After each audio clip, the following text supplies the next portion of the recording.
ఓం నమ శివాయ నమ. జాయ్ కొండ దేవతాయ నమ.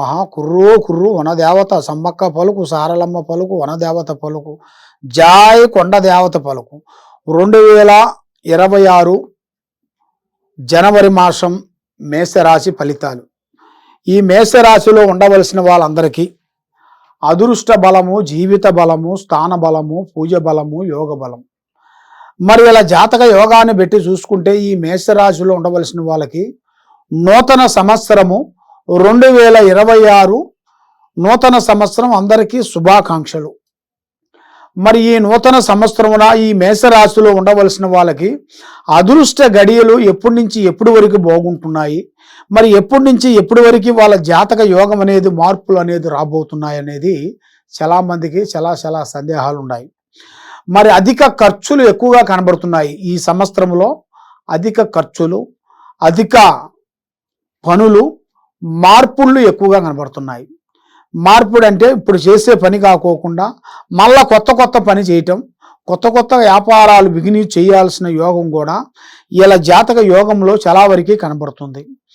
మరి కోర్టు కేసుల్లో విజయము, కొత్త వ్యాపారస్తులకి అభివృద్ధిగా రావటము, ఉద్యోగంలో కూడా ప్రయత్నాలు కూడా చాలా వరకు పెద్ద ప్రయత్నాలు చేస్తే దాంట్లో వరకు చాలా వరకు సక్సెస్ అయ్యే మార్గాలు చాలా వరకు ఉన్నాయి. మరి విద్యార్థులకి వాళ్ళు శ్రద్ధగా చదివినట్టుగైతే వాళ్ళకి చదువు విశేషాల్లో అనుకూలంగా వాళ్ళు ఏ విధంగా చేయాలని అనుకుంటున్నారో ఆ విధంగా తప్పకుండా పూర్తి కావాల్సిన యోగం అనేది వాళ్ళ జాతక యోగంలో చాలా వరకు కనబడుతుంది. మరి అదృష్టము, జీవితము, లలాటకము, యోగము, స్థాన బలము, పూజ బలం. ఆరోగ్య బలంలో చూసుకుంటే కొంచెం జాగ్రత్తలు పాటించాలి. ఆరోగ్య సమస్యల్లో కొంత లేనిపోయిన సమస్యలు, హెల్త్ ప్రాబ్లమ్స్, లేనిపోయిన సమస్యలు కొంచెం ఎదురయ్యే మార్గాలు కూడా చాలా వరకు కనబడుతున్నాయి.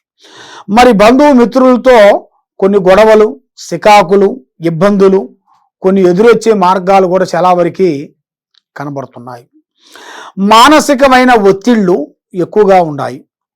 మరి ఏ కార్యక్రమైనా కానీ ఏ పనైనా కానీ అధిక ఖర్చులు తగ్గించాలి. ఏ పని చేస్తున్నామో ఆ పని గురించి మీరు ఆలోచించి ముందడుగు వేయాలి. తొందరపాటు వల్ల మీ మీద లేనిపోయిన సమస్యలు అనేది మీ మీద రీమార్కు లాంటివి కొంత లేనిపోయిన సమస్యల్లో కొంచెం ఇరుక్కునే మార్గాలు కూడా చాలా వరకు కనబడుతున్నాయి. మరి అధిక ఖర్చులను మీరు కొంచెం తగ్గించుకోవాలి. మీరు డబ్బుల్ని వేస్ట్గా ఖర్చు పెట్టొద్దండి. మీకు రూపాయి ముడి వేసినప్పుడే మీకు ఆ లక్ష్మీదేవత అనేది మీకు నిలబడిపోతుంది. ఈ 10 రూపాయలే ఈ మనకి ఏం పని చేస్తాయి అనుకునేట్టుకైతే ఆ 10 రూపాయలే మీకు 10 కలిస్తేనే మీకు ఒక్కొక్క రాయి వేస్తేనే కొండంత అవుతుంది. ఒక్కొక్క రాయి తీసేస్తే కొండ కూడా కరిగిపోతుంది. అదే విధంగా మరి మీరు చేయాల్సిన కార్యక్రమాలలో కూడా అధిక జాగ్రత్తలు కొన్ని ఎక్కువగా ఉండాలి. మరి మీరు ఒక స్త్రీ నుంచి అదృష్ట యోగం రాబోతుంది. మీరు ఊహించని అదృష్ట యోగము, ఒక స్త్రీ నుంచి జాతక చక్రం తిరిగే మార్గాలు కూడా అతి దగ్గరలోనే కొన్ని కనబడుతున్నాయి.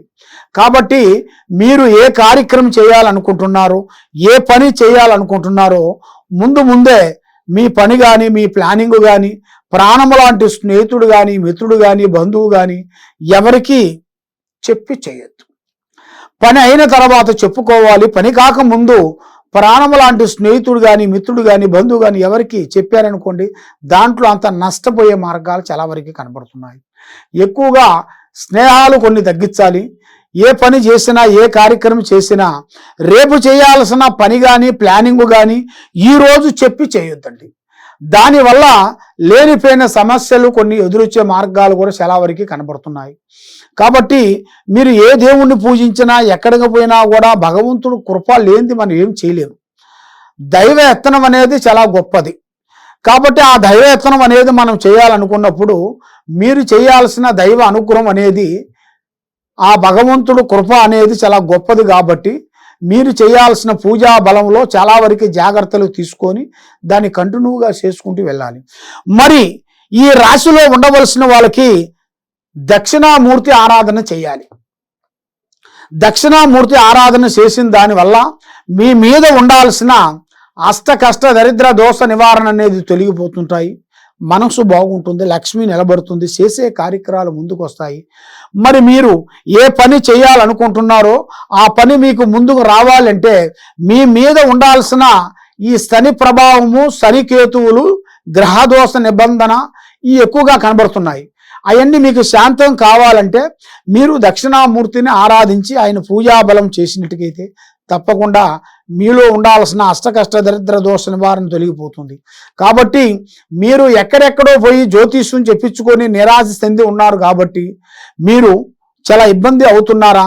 తప్పకుండా ఈ కింద ఉండాల్సిన నెంబర్కి మాకు మీరు చేయాల్సింది ఈ కింద ఉండాల్సిన నెంబర్కి మాకు ఒకసారి మీరు ఫోన్ చేసినట్టుకైతే మీ ఇంట్లో ఏముంది, మీ ఒంట్లో ఏముంది, మీకు ఏం జరుగుతుంది, ఏం జరగబోతుంది, మరి మీ కుటుంబానికి ఎవరెవరు చెడు పూజలు చేయిస్తున్నారు, దేనివల్ల మీకు డిస్టర్బెంట్ అవుతుంది అనేది కూడా పూజా బంధన చక్రం వేసి చూసి మేము అన్ని విషయాలు చూసి చెప్పగలుగుతాం.